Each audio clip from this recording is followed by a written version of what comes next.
Hi.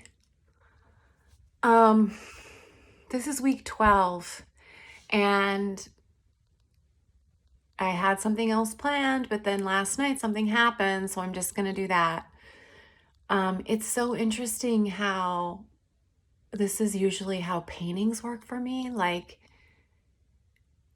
it just comes, but it's so, and I would, and this is, I'm just saying, I think you all know I'd just so much rather be painting to have like an idea like this and paint it. But it's not happening right now. But I think it's really good to notice where it is happening.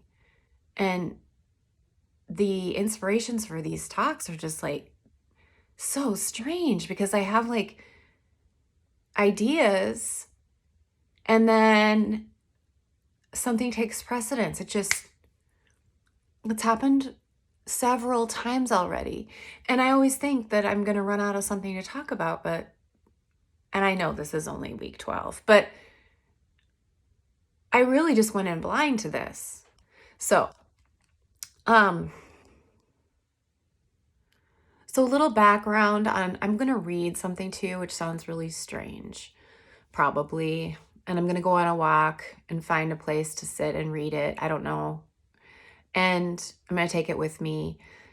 I think it's really important. I cannot express how much I love this book.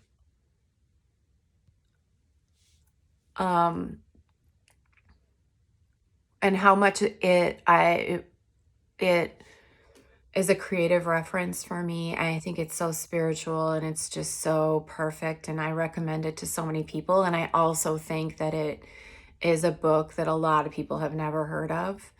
And it's based on an artist's teachings that a lot of people haven't heard of. It just means so much. And I got it back out last night and I was just like, what?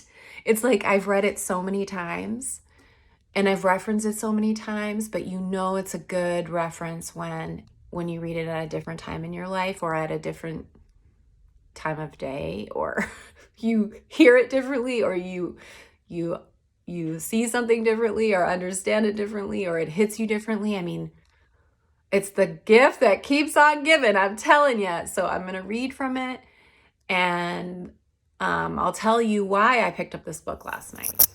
Okay, here goes.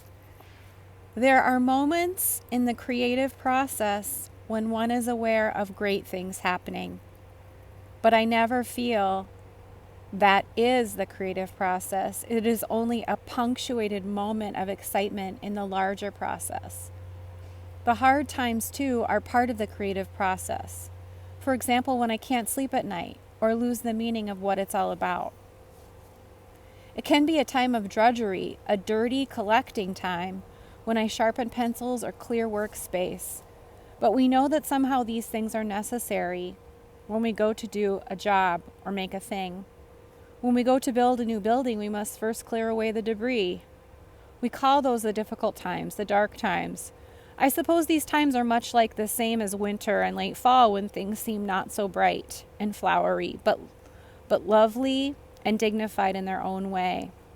A retiring way, as many things get quieter. All the leaves are gone from the trees, and only the seed pods hang on. But the wind is blowing, and they can't hang on very long. Then the trees look dead. We know this is the beginning of a very deep creative process, out of which will come spring and summer.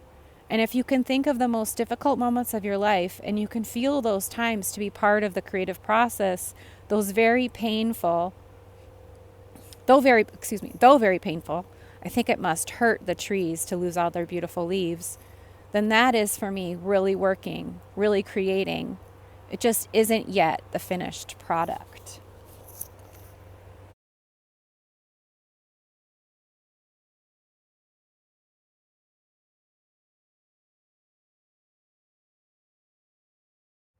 I could also talk about synchronicity, because if you notice, there were pigeons flying on that page. And yesterday, before I even opened this book, I took a picture of a flying pigeon. So as soon as I opened that page in this book last night, I was like, I better pay attention to this, because It's just so random. And not random. Synchronicity isn't random. It's like pay attention, pay attention, pay attention. But anyway, also there's a synchronicity in the fact that I just talked about this in week 11, and here it is. Week 12, the night before week 12, and it's written so concisely. So, one of the artists that's one of the biggest influences for me is Sister Karita Kent. The book is a collaborative work I think it's by one of her students, but it's on her teachings.